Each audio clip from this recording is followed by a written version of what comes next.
읽어볼게요. 마태복음 7장 7절과 8절 시작. 구하라 그리하면 너희에게 주실 것이요 찾으라 그리하면 찾아낼 것이요 문을 두드리라 그리하면 너희에게 열릴 것이니 구하는 이마다 받을 것이요 찾는 이가 찾아낼 것이요 두드리는 이에게는 열릴 것입니다. 할렐루야. 네, 좋은 말씀입니다. 요즘에는요 이 말씀을 더 좀 확인하며 살고 있다는 생각이 듭니다. 구하면 주시고 찾으면 찾게 되고 두드릴 때마다 열리는 거죠. 이게 늘 일상적인 삶을 살아가도 그런 걸 느낄 수 있겠지만 좀 뭔가 새로운 것에 도전하니까 더 그런 것들을 많이 느껴요. 굉장히 막연한데 그 막연한 중에 뭔가 자꾸 이렇게 나타나요.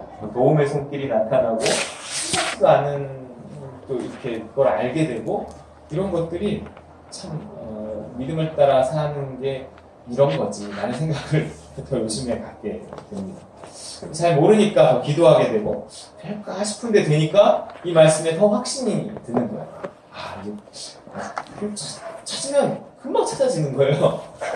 네, 구하면 금방 나타나고 될까로 두드리면 활짝 열리고 이래서 뭔가 이 길이 맞는구나, 하나님 인도하시는구나, 도와주시는구나 하는 생각을 더 가지며 살고 있습니다. 이번 주에도요 어린이집에서 제가 일주일에 한 번 30분 30분 2개 반인데 1시간 코딩 수업을 하는 게 이번 주에 시작을 했어요. 뭐 어디서 듣도 보도 못했어요. 원장님도 몰라요. 저기 강남에 몇 군데나 할까? 우리나라에서는 어린이가 유치원에서 하는 경우가 거의 없기 때문에 제가 본 적도 없고, 그런데 제가 그냥 만들어서 하는 거예요. 만들어서 저기 안철수 연구소 가서 수업 받고 토요일마다 가잖아요. 공부하고 이러면서 만들어서 하는데 되게 무슨 유아체육도 아니고 영어도 아니고 미술도 아니고 없는 거예요. 아무런 자료도 없고 누가 해본 적도 없고, 이 강남에 몇 어린이집이나 한다는 유아 코딩 수업을 겁없이 화곡동에서 시작합니다. 제가 설교는 막 몇백 명 앞에서 겁없이 하는데 엊그제는 진짜 긴장되더라고요. 재미없으면 얘네들이 나 때리지 않을까? 아이들도 제가 유치원 이렇게 설교도 해보고 분위기는 알지만 그래도 떨리더라고요. 긴장되더라고요. 근데 잘했어. 되게 재밌었어. 그렇게 보면서 하라 하시니까 할 수 있게 하시는 딴 건 몰라도 시간을 어떻게 맞출까 이랬는데 시간도 딱 맞추고 되게 감사했어요. 그리고 이게 영상으로 촬영도 하는데 누가 같이 있는 게 아니에요. 예성이가 좀 도와주러 왔었는데 계속 부를 수는 없으니까 영상을 촬영해야 되는데 또 핸드폰으로 어떻게 해서 했는데 잘 되더라고요. 될까? 이런. 근데 해보자. 이렇게 했던 것들이 다 하나씩 다 되니까 되게 신기하고 재미있고 감사하고 이래요. 또 이게 요즘에 토요일마다 얼마 안 남긴 했지만 코딩 배우고 있단 말이에요. 한교까지 가서 배우고 있어요. 근데 한 주에 하나씩 숙제가 있는데 난이도가 장난이 아니에요. 이번 주는 명절이 있으니까 좀 쉬운 걸 낼게요. 쉬운 줄 알았어요. 며칠 붙잡고 모르겠어요. 뭔지. 누가 도와줘서 조금 이렇게 하지만 되게 어려운 거예요. 이게 다들 하나같이 하는 말이 이게 고급 과정이라는 거예요. 기초라고 해서 왔는데 아는 분들도 너무 어렵다는 거죠. 수업 되게 어려워요. 따라가기가. 어떻게 지금 하고 있어요. 수료해야 되는데 하고 있어요. 근데 이게 저 다음 주에 이번 주 말고 돌아온 주 말고 다음 주에 중국 간단 말이에요. 근데 이 숙제가 토요일 날 내주면 수요일 밤 12시까지 제출해요. 그러니까 제가 다음 주 토요일 날 숙제가 나오면 월요일 날 가는데 수요일까지 못 낸단 말이에요. 숙제를 못 내면 또 감점해서 수료를 못하면 되게 까다로워요. 되게 어렵고 되게 까다롭고 돈은 안 내서 그런지 되게 까다롭게 하더라고요. 그래서 큰일 났다. 그랬는데 이번 주 숙제를 내주면서 뭐라 그랬냐면 다음 주부터는 다른 프로젝트가 있어서 마지막 숙제를 내는 거예요. 할렐루야. 하나님 타이밍이 참 정확하다. 내가 이 스케줄을 내가 짠 것도 아니고 또 이렇게 중국 가는 날짜도 이렇게 그냥 정한 건데도 딱 맞는 하나님의 타이밍이 느껴지는 거예요. 제가 일하는 독서실에 이렇게 그래서 향에 대해서 좀 이렇게 요즘에 알아보는데 천연향을 이렇게 하면 그게 심리적으로 안정이 되고 인공향하고 좀 달리 머리가 아픈 게 아니라 아픈 사람도 낫는 치료 효과가 있더라고요. 저는 성경에 너희 중에 아픈 자, 병든 자가 있느냐? 교회 장로들을 청할 것이요. 저는 기름을 바르며 위하여 기도할지니 그 병든 자가 치료된다 이런 말이 있어요. 기름을 바르며 위하여 기도하라. 이게 단순히 기름 그러면 올리브유니까 수업 시간에 들은 적도 있는 것 같고 피부병 같은데 올리브를 써서 치료하는 개념이 있었기 때문에 기름을 바르며 위하여 기도하라는 것이 그렇게 약을 써가면서 기도하라는 뜻이다라고 대강은 들은 적이 있어요. 근데 이번에 이렇게 향에 대한 것들을 조금 이렇게 공부를 해보니까 이 고대로부터 향을 사용해서 아로마 요법인데 그 식물에서 추출한 향을 사용해서 병을 치료하는 예가 굉장히 많은 거예요. 별병을 다 치료하는 거예요. 왜냐하면 한약이라는 게 식물에서 식물을 데려갖고 먹는 거잖아요. 치료하는 거잖아요. 근데 결국 이 향으로 그 식물을 흡입해서 치료를 하는 그런 어떤 개념이더라고요. 그래서 이런 것들이 조금 고가긴 한데 이런 걸 직접 만들면 조금 좋지 않을까. 그래서 뭔가 이렇게 알아봤어요. 알아보고 공부해보는데 이걸 좀 쉽지는 않겠다. 그리고 유튜브도 보고 이러고 있는데 누구를 만난지 아세요? 네, 이런 얘기를 총무한테 했더니 총무 한 명이 저 자격증 있어요 그러는 거예요. 네, 그 이대 환경공학과를 나온 친구가 하나 있는데 그런 걸 자격증, 초창기에 자격증을 따서 자격증을 가지고 있다는 거예요. 그리고 자기 요즘에 지금 안 한대요. 안 해서 그 재료하고 이런 걸 다 갖다 주겠다는 거예요. 뭐 저울하고 뭐하고 다 가져왔어요. 목소식으로. 신기하다. 옆에 있는 옆에. 내가 뭘 생각만 하면 뭐가 이렇게 쫙 나고 나타나요. 뭐 자료, 재료 다 갖고 있어요. 네. 또 원래는요, 이런 것들을 주로 제가 삶이 단순하니까 이렇게 설교 준비할 때 이런 걸 되게 많이 느끼거든요. 네. 일단 본문을 정할 때부터 하나님께 묻고 정합니다. 하나님 어떤 본문을 할까요? 이렇게 지금은 시리즈를 하지만 이런 시리즈를 정할 때도 옛날에 저기 서빙고에 있는 교회 온누리 교회 하영조 목사님 살아계실 때 제가 특강을 들으러 가서 질문을 한 적이 있어요. 설교학 특강이었는데 하영조 목사님 그 목사님 설교 본문을 정할 때 어떤 기준으로 정하십니까? 본인은 이렇게 마태복음, 누가복음 시리즈 설교를 한다고 하는 거예요. 그러면 그 시리즈를 마태복음을 해야겠다고 정할 때는 어떤 기준으로 정하십니까? 성경 66권이잖아요. 그러니까 자기는 기도하고 영감이 오는 것, 떠오르는 것, 그걸로 그 한 권을 정해서 그걸 끝까지 한다. 이렇게 대답을 해주시더라고요. 그래서 저는 이렇게 그냥 한 본문 할 때도 그렇게 항상 묵고 하는데 요즘엔 한 권씩 하니까 그것도 묵고 합니다. 요즘엔 새롭게 주시는 마음이 있어갖고 이 사도행전을 이렇게 끝내고 이번 달까지 해서 끝나면 11월부터 시작해갖고 이제 내년 12월 말까지 하면 60주 정도가 되잖아요.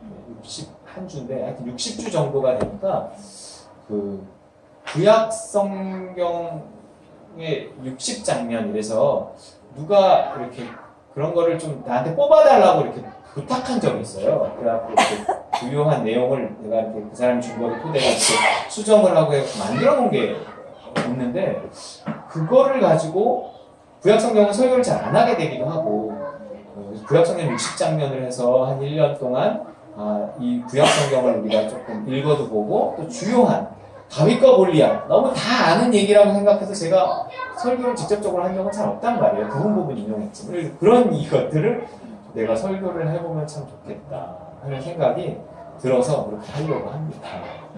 그래서 일단 본문을 이렇게 딱 정하잖아요. 생소한 말씀을 어느 때는 생소한데 이게 특히 이렇게 시리즈를 하다 보면 너무 이 중에서 무슨 본문으로 설교를 해야 되나 이럴 때가 있거든요. 그럴 때 본문을 쭉 읽으면서 그냥 생각나는 게 있어요. 이 말씀을 가지고 내가 할 수 있는 말은 A4 2장 정도밖에 안 되는 거예요. 그래도 일단 시작을 해요. 시작하면 정말 생각지도 못해 뭐가 자꾸 떠올라요. 꼬리에 꼬리를 물고. 어느덧 설교가 이렇게 완성되어 있습니다. 박선우 선생님 굉장히 끄떡끄떡 거리시는데 선생님 이렇게 준비하죠? 네. 이제 구하고 찾고 두드리는 거예요. 성령의 영감을 구하는 거예요. 그리고 자료를 찾는 거예요. 그 다음에 자판을 두드리는 거예요. 그러면 설교가 이렇게 딱 나와 이렇게 굉장히 성경적이잖아요. 막연해도요. 일단 시작하고 나면 처음 생각과 달리 갈 때도 많고요. 정말 전혀 생각지 못한 깨달음이 임할 때도 있어요. 설교를 다 쓰고 나면 되게 미안할 정도로 이거 내가 쓴 건가 아닌가 싶은 생각이 들 만큼 자꾸 이렇게 떠올라서 쓰니까 이게 누가 써준 것 같기도 하고 내가 쓴 것 같기도 하고 좀 이게 뭐 그만큼 훌륭한 설교다 이런 말이에요. 그런 말이긴 한데 근데 그냥 그래요. 그래서 전 설교가 그렇게 무섭지는 않아요. 그래서 하나님 주신 은사라고 생각해요.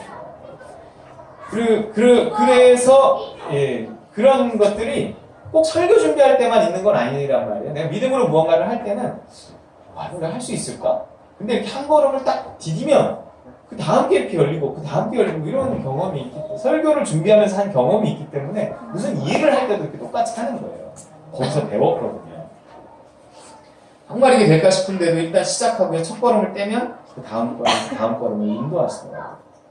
저는 성격상이요. 뭔가 확실한 것, 뭐 어떤 일이든 계획이든 좀 확실한 걸 좋아하는데 세상에 확실한 게 어디 있어요? 얼마나 많은 변수가 있고 생각지도 못한 일들이 얼마나 많은데 기본적으로 우리는 무지하단 말이에요. 그래서 확실한 거는 있을 수가 없어요. 현재에 대해서도 그렇지만 미래에 대해서는 정말 무지한 게 우리 인간입니다. 그러니까 확실한 건 없는 거예요. 인간에게. 확실한 건 뭐뿐이에요? 하나님. 그러니까 그냥 그 확실한 하나님이 주신 믿음이 확실하다고 세상 사람들은 보이는 게 확실하다고 하지만 우리는 믿음이 확실하다. 믿음은 바라는 것들의 실상이다. 내가 뭘 바래? 그 바라는 것들의 실상이 믿음인 거예요. 믿음이 오면 마치 실상을 본 것처럼 실상을 쥐고 있는 것처럼 그 믿음의 뭔가 나를 거는 거예요. 그래서 시작하는 거예요. 발을 떼는 거예요. 뛰어드는 거예요. 믿음을 실상으로 보는 거죠. 그게 믿음이에요.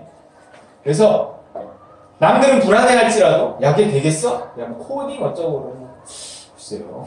전도사들한테도 막 이렇게 목회자들 얘기하면 그래 잘해봐. 그러지 저도 하겠습니다. 이건 아직 못 만났어요. 일단 뭐 내가 해봐야 될 것 같아요. 영상을 찍고 이걸 보여주고 이런 거야.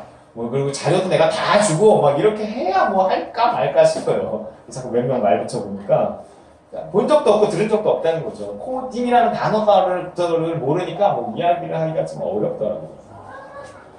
그런데 남들은 불안해할지라도 마치 나는 다 아는 사람처럼 다 보는 사람, 막 해본 사람처럼 막 이렇게 얘기를 하는 거예요. 그러면 그게 좀 역효과가 날 때도 있어요. 내용상 안 해본 사람인데 무슨 전문가처럼 얘기가 너무 많이 잘하니까 오히려 처음에 이렇게 듣다가 나중에 이 말 잘하는 분이 이게 또 이게 뭐 하려고 나 이런 게 또 있더라고요. 그래서 믿음으로 하는 거예요. 믿음으로 하는 거예요. 이렇게 한 걸음 가다 보면 남들은 불확실하다고 불안하다고 꼼짝 못하고 있을 때 나는 한참을 앞서가는 거예요. 인생은 한 번뿐이거든요. 여러분 한 번뿐이니까 망치면 안 되고 그러니까 더 조심해야 되지만 한 번뿐이니까 하고 싶은 거 하고 살아봐요. 안 그래요? 한 번뿐. 근데 왠지 이 말은 뭔가 좀 위험한 말처럼 들려져요. 그죠? 한 번뿐인 인생 하고 싶은 대로 하고 살아보자. 위험한 말이에요. 왜일까요? 우리가 하고 싶은 거라는 게 좀 위험한 일이 많거든요. 죄인이기 때문에 그렇습니다. 죄인의 소원은 죄예요. 그러니까 죄인인 상태에서 하고 싶은 대로 하고 살면 죄밖에 더 짓겠습니다. 그렇잖아요. 그러니까 하고 싶은 대로 하고 살면 안 되는 거예요. 하고 싶은 대로 하고 살시다 이 말이 위험하게 느껴진단 말이에요. 참고 안 하고 안 먹고 안 가고 안 보고 이게 맞는 거예요. 그래서 인생을 망치지 않는 게 최선의 길입니다. 그래서 조심스러운 크리스천들이 참 많아요. 이것도 죄고 저것도 죄라 그러니까. 하지만 이건 율법의 수준이에요. 율법의 수준. 우리가 복음이라는 것에 들어가잖아요. 그럼 달라요. 그래서 복음에 들어가지 못하면 영영 이렇게 살 수밖에 없어요. 신앙이 좋다. 좋다 한다. 신앙이 크다. 아까도 그 말들이 맞아요. 신앙이 크다라고 해요. 신앙이 크다고 하는 사람조차도 이런 율법의 수준에서 머물 때가 참 많아요. 재미없는 인생이에요. 그러면 복음은 뭔가? 복음은요 의인이 되는 거예요. 일단 의인 하고 싶은 대로 하고 사는 게 또 복음은 아니에요. 일단 의인이 되는 거예요. 그래서 소원 자체가 달라지는 거예요. 의인의 소원은 뭘까요? 의인의 소원은 의라는 말이에요. 의를 향해서 하나님의 뜻을 향해 소원을 품어요. 그러니까 죄인이 된 상태에서 단순히 참는 게 중요한 게 아니라요. 의인된 상태가 되어서 하고 싶은 대로 하고 사는 게 중요하다는 거예요. 여러분 정말 하고 싶은 대로 하고 살면 여러분의 소원이 달라집니다. 여러분 먹고 싶은 거 다 먹으면 어떻게 될까요? 어떻게 되겠냐? 어떻게 되겠냐? 우리가 원하지 않는 모습이 나온단 말이에요. 그런데 원함 자체가 달라진다고 생각해보세요. 난 야채가 땡겨. 나는 야채 너무 좋아. 이러는 거야. 나는 밥이 반 공기 이상 들어가지 않아. 너무 먹는다. 나는 삼겹살 3점 이상은 3점까지 너무 맛있게 먹는데 3점 이상은 30점 들어오질 않아. 그래서 나는 정말 먹고 싶은 것만 골라 너무 맛있게 먹었는데 나는 그냥 건강하고 살도 안 찌고 왜 그랬어? 난 타고났나 봐. 때려주고 싶을걸요? 때려주고 싶을걸요. 그런 사람 있으면 때려주고 싶을걸요. 소원 자체가 바뀔 수 있다는 거예요. 예수 믿으면 소원 자체가 바뀌어요. 예수 믿으면 소원 자체가. 여러분 내가 하는 일을 남이 함부로 판단하게 하면 안 됩니다. 아니 판단을 하건 말건 그 판단에 내가 흔들려서는 안 돼요. 내 상태가 좋으면 그래서 내 마음의 소원이 곧 하나님의 소원임을 확신할 수 있다면 난 하고 싶은 대로 하고 살아도 되는 겁니다. 또 복음은요. 내 수준을 아시는 성령께서 나를 인도하시는 거거든요. 그분이 내 마음에 소원을 두고 행하게 하시는 게 복음이에요. 그러니까 그냥 믿음대로 믿음 만큼 하고 싶은 대로 하고 살면 돼요. 내가 정말 상태가 좋으면 그리고 신앙이 이 수준이 올라가면 올라갈수록 우리는요 정말 하고 싶은 대로 하면서 살 수 있어요. 바울은 자신의 사명이 뭔지를 알았어요. 먼 데를 비추는 빛이 뭔지 알았고 또 자신의 가까운 데를 비추는 빛이 뭔지를 알았다는 거죠. 여러분 한번 다음 말씀 같이 한번 시편의 말씀 읽어볼까요? 시작. 주의 말씀은 내 발의 등이요 내 길의 빛이니라. 여러분 이게 내 발의 등이요 내 길의 빛이라는 건 뭐냐면 이 가까운 데를 이렇게 비추고 또 먼 곳을 비춰준다는 거예요. 그래서 주의 말씀은 내 발 앞을 비추는 후레시요 내 길 전체를 비추는 가로등이다. 뭐 이런 말씀하고 같은 거예요. 그렇기 때문에 우리가 무엇을 하면서 살아가야 하는가를 하나님의 말씀의 빛이 분명히 비춰준다는 거예요. 믿음이 그것을 말해준다는 거예요. 바울은 자신의 사명이 뭔지를 알았어요. 먼 데를 비추는 빛이 뭔지를 알았고 또 내가 오늘 해야 될 일이 뭔지를 알았어요. 결국 나는 전도자의 사명을 감당하는 것이 자기의 길이라는 걸 알았습니다. 그러면서 하고 싶은 대로 오늘은 하고 싶은 대로 하면서 살아갔어요. 왜냐하면 자기가 하고 싶은 대로 해도 결국은 그 일을 이루게 될 것이라는 것을 믿었기 때문에 굳이 예루살렘에 가지 않았어도 됐을 텐데 그 위험한 걸 알았으면서도 난 예루살렘에 가고 싶어. 그래서 난 갈 거야. 난 한다면 해. 이러고 가가지고 막 이 난리를 피우고 있는 거란 말이에요. 뿐만 아니라 이제는 자기가 로마를 가겠답니다. 뭐 감옥에 갇혀있으면 뭐 또 로마를 간대요. 네. 뭐 당시에 로마는 이 세계의 중심이었고 최고의 권력자가 있는 곳이었고 로마를 간다는 것은 굉장히 쉬운 일이 아니었습니다. 로마 시민권을 가지고 있다는 건 멀었고 또. 근데 갇혀있는 주제에 막 로마까지 가. 근데 결국 갔단 말이에요. 희한하다. 결국은 돼요. 바울이 뭐 한다 이러면 결국 다 돼요. 인생은 여러분 한 번뿐이거든요. 그분이 주신 소원이 있다면 이루어야 돼요. 여러분 내가 가진 소원이니까 잘 이루어지지도 않고 이루어지지 못하니까 결국 내 인생은 소원을 이루지 못해 불행했다고 말하지 하나님이 주신 소원을 가지고 있다면 그 소원은 다 이루면서 사는 게 맞는 거예요. 이루어질 수 있고요. 이루어져야 되는 거예요. 다 해봐야 되는 거예요. 누구는 욕심이라 그러든지 말든지 누구는 어리석다 그러든지 말든지 내가 좋으면 되는 거 아니에요? 그럼 나와 하나님 사이의 믿음이 그것을 옳다라고 하면 그거는 해야 돼요. 그것이 결국은 합쳐져서 선을 이루고 그리스도를 증거하게 되는 결론으로 가게 됩니다. 제가 좋아하는 말씀이에요. 로마서 14장 22절 다음 시작. 그대가 지니고 있는 신령을 하나님 앞에서 스스로 간직하십시오. 자기가 옳다고 생각하는 일을 하면서 자기를 정죄하지 않는 사람은 복이 있습니다. 그대가 지니고 있는 신념을 하나님 앞에서 스스로 간직하십시오. 자기가 옳다고 생각하는 일을 하면서 자기를 정죄하지 않는 사람은 복이 있습니다. 자기가 옳다고 생각하는 일을 하면서 사는 거예요. 그리고 그 길에 후회가 없으면 되는 거예요. 이게 그 말이에요. 후회 없이 자기가 옳다고 생각하는 길을 가는 그 사람은 행복하다. 후회 없이 자기가 옳다고 생각하는 길을 가는 사람, 그 사람은 행복한 사람이다. 그 길을 가면서 옆에 그분이 계신가만 확인하면 됩니다. 동행한다면 어디든 갈 수 있고 무엇이든 할 수 있어요. 여러분 1달란트든 2달란트든 묻어두시겠습니까? 어떤 주인이 그 종들을 불러 큰 돈을 맡기고 떠나면서 뭐라 그랬다고요? 내가 돌아올 때까지 장사. 내가 돌아올 때까지 뭔가 너가 가지고 있는 걸 가지고 뭔가 이렇게 하라는 거예요. 그분 아직 안 오셨거든요. 예수님의 재림이 얼마 안 남긴 했지만 그분이 다시 오실 그날까지 우리는 장사를 계속해야 합니다. 구하고 찾고 두드리면서 모험을 계속해야 돼요. 도전해야 합니다. 안 될 것 같은 일들이 정말 기적같이 되는 걸 보면서 믿음이 자라더라고요. 중요한 건 내가 뭘 했느냐보다 더 중요한 건 그 일의 결론으로 믿음이 자랐느냐, 내가 하나님의 풍성한 사랑에 더 가까이 갔느냐, 복의 근원 되신 하나님께 더 다가갔느냐, 이런 거예요. 네, 이런 생각 가지고 있으니까 예성아 너도 마술을 한 거야. 네, 이랬어요. 감사합니다. 정말이에요.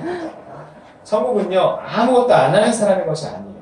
구하고 찾고 두드리면서 도전하고 시도하고 모험하는 사람의 것인 줄 믿으시기 바랍니다. 네. 하나님 우리에게 처음 했던 명령이 그런 명령이에요. 뭐라 그랬어요? 생육하고 번성하고 땅에 충만하고 다스리고, 이게 우리에게 주신 명령입니다.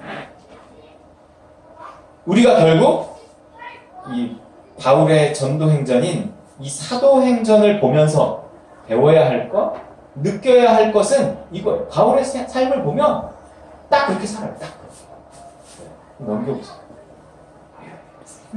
이게 바울의 신조였어요. 네, 바울의 말이었어요. 뭐예요? Just do it. 이라는 거. 처음에 뭔가 그랬어요. 일단 해봐. 이런 뜻이에요. 이거 딴 뜻이 아니에요. 일단 해봐.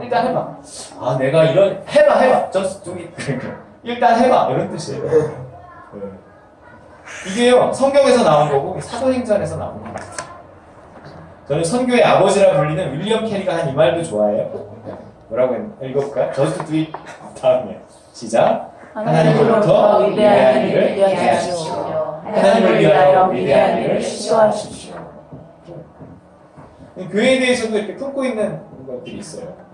조금 더 무르익으면 이렇게 말을 하고 나누고 이래야 되는데, 나는 우리 성도들하고 정말 제일 궁극적인 건 그거예요. 나는 우리 교회가 정말 더 행복해지고 있습니다. 그래서 이렇게 같이 정말 행복하고, 야구장도 가고, 농구장도 가고, 우리 또 MT도 가고, 우리 또 한번 해외에도 한번 가야 되지 않겠어요? 네. 정말 그래서 다른 교회들이 조그만 교회라, 개척교회라 좀 가기는 부담스럽긴 하지만 그래도 정말 가고 싶다, 정말 좋겠다, 이런 부러움이 그런 교회가 정말 됐으면 좋겠어요. 하나님 그렇게 하실 거예요. 내 마음에 소원이 있으니까. 하나님 주신 마음이잖아요. 하나님으로부터 위대한 일을 기대하십시오. 하나님을 위하여 위대한 일을 시도하십시오. 일단 해보는 거예요. 단 그 기초, 그 전제는 내 욕심이 아닌 하나님의 소원, 내 뜻이 아닌 주 뜻이에요.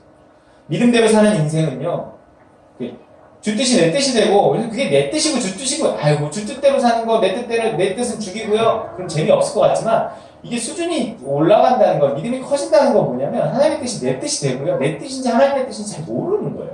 이게 내 뜻일까 하나님의 뜻일까 몰라요. 그럴 만큼 이렇게 일치되고 하나 되는 거예요. 누구를 너무 사랑하다 보면 그냥 자연스럽게 스파게티를 먹으러 가는데, 내가 처음부터 스파게티를 좋아했는지 좋아하게 됐는지, 내가 좋아하는 건지 지금 얘가 좋아해서 이거를 먹으러 가는 건지 막 나중에 헷갈리는 거예요. 이게 하나 된 상태거든요.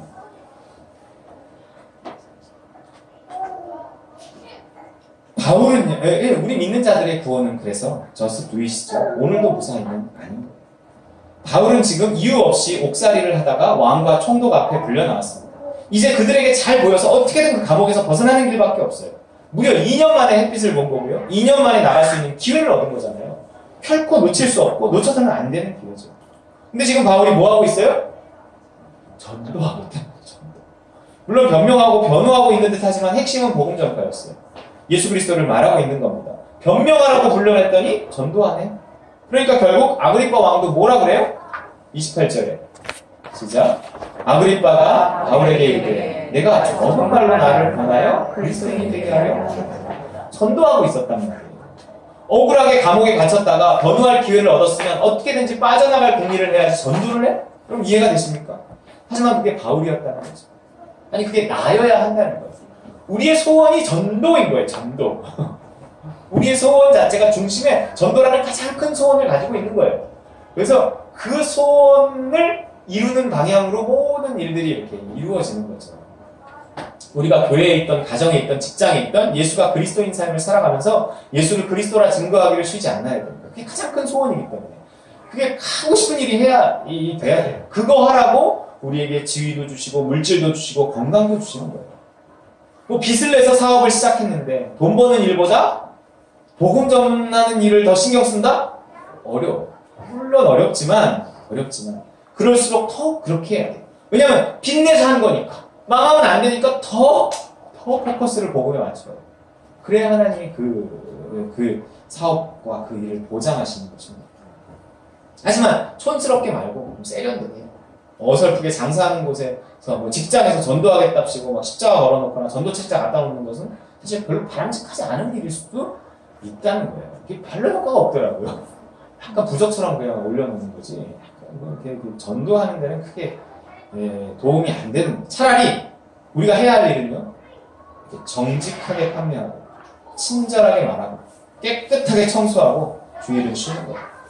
그리스도인이든 아니든 당연히 해야 할 일이지만, 우린 그렇게 하면서, 그렇게 하는 목적이 복음 전파에 있다는 거죠. 어저께 코딩 수업 받으러 갔는데, 이제 50 대신 어떤 여자분이 있는데, 그분 자식들 다 키우고 뭐 좀 배워보겠다고 왔어요.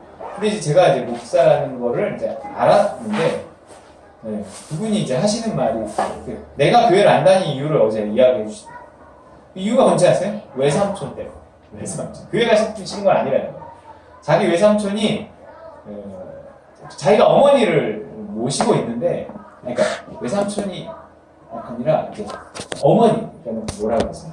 어머니의 오빠.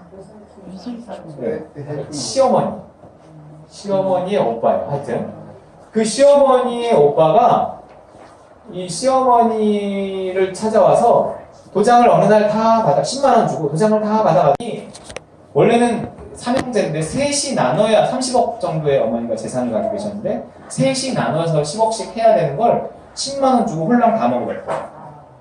교회의 중직이랍니다. 그래서 자기는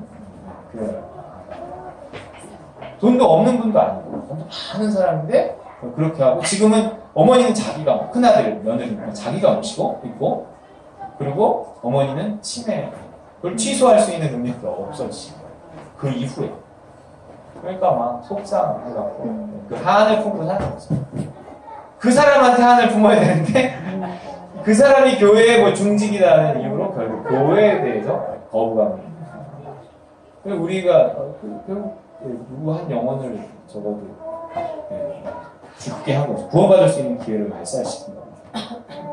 이게요, 우리가 그리스도인으로 이게 중심의 전도라는 생각을 가지고 살아간다는 것이 그냥 생각만 한다고 되는 것이 아니라 정말 그 수준에 이르러서 하나님이 전도에 대한 소원을 주시고 그래서 뭘 하든 이 정도를 중심으로 살아가는 그러한 삶이 되기에는 참 시간이 필요합니다.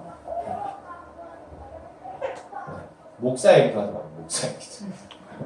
그래서 뭐 할 말이 더 없었어요. 여러분 차라리 정말 우리가 해야 될 일은 그렇게 사업장에서 해야 될 일은요. 복음 중심적인 생각을 가지면 뭘 해야 할지 하나님 주신 지혜가 있다는 거죠. 뭘 하든 한시도 이 사업장의 복음 전파를 위해서 나 자신이 전도를 위해 쓰임받아야 함을 잊지 않는 거예요. 중심에 예수 그리스도가 있어요. 우리가 뭘 하든 애들 생각하잖아요. 그죠? 뭘 먹어도 어디 가서 일해도 누구와 대화를 해도 항상 애들 생각나고 애들 얘기한다고. 내 아이가 중심에 있기 때문에 그렇지. 그 중심의 자리를 이제 예수 그리스도께 내어드려요. 예수님을 중심에 모시고 모든 걸 그 아래에 두는 겁니다.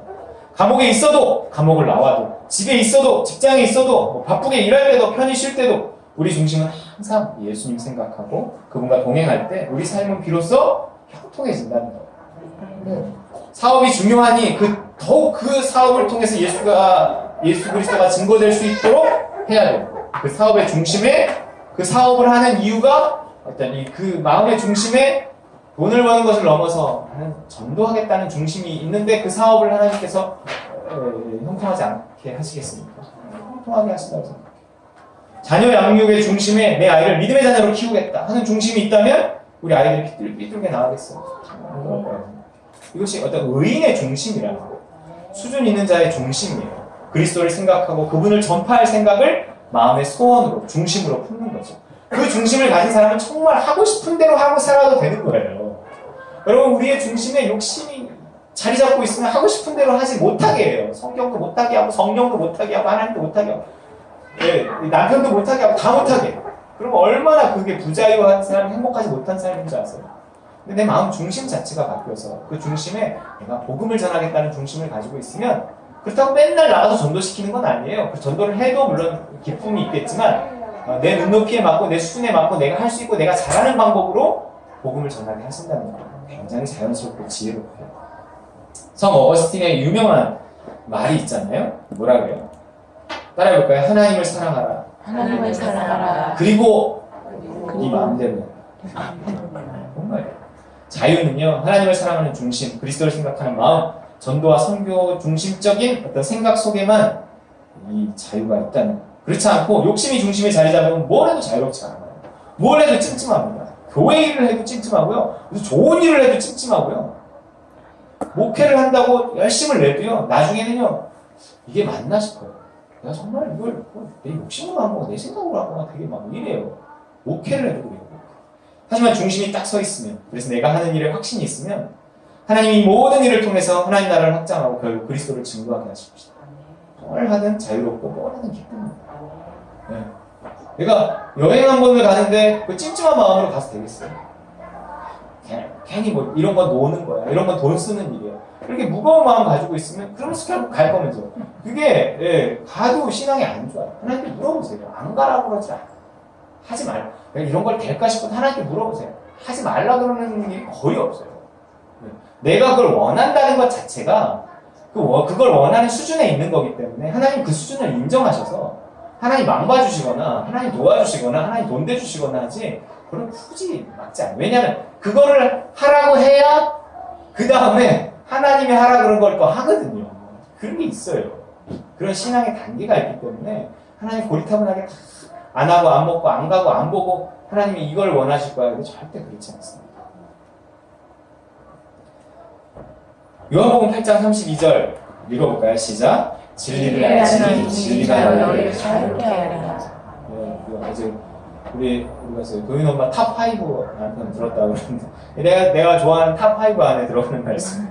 진리를 알지니 진리가 너희를 자유롭게 하리라. 진리는 단순히 몇 가지 사실이 아니라 진리 대신 성령과 동행하는 거예요. 뭐 많이 배웠다고 많이 배울수록 자유롭지 않다니까요. 얘기했잖아요. 많이 배운다고 자유로운 게 아니라 진리 대신 성령의 인도하심을 받아서 한 걸음 한 걸음 믿음으로 갈 때 자유가 있어요. 자유가 있는 곳에 기쁨이 있고 평안도 있고 행복도 있는 거지 단순히 돈 많다고 많이 배웠다고 몸 아픈 데 없다고 자유롭지 않다는 거죠.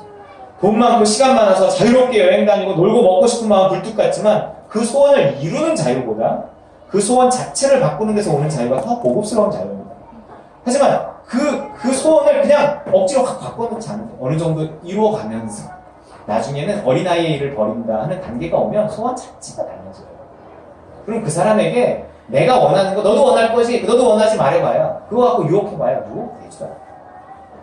바울의 자유가 그런 거였어요. 우리가 보기에 먹지도 못하고 뭐 가정도 있는 것도 아니고 뭐 자유롭지도 못하고 맨날 펑보고 외치고 다니는 고리타분한 그 따분한 인생같이 보여요. 바울의 인생은. 하지만 그 자신은요 하나님의 아들과 사랑에 빠진 아주 행복하고 자유로운 인생이었습니다.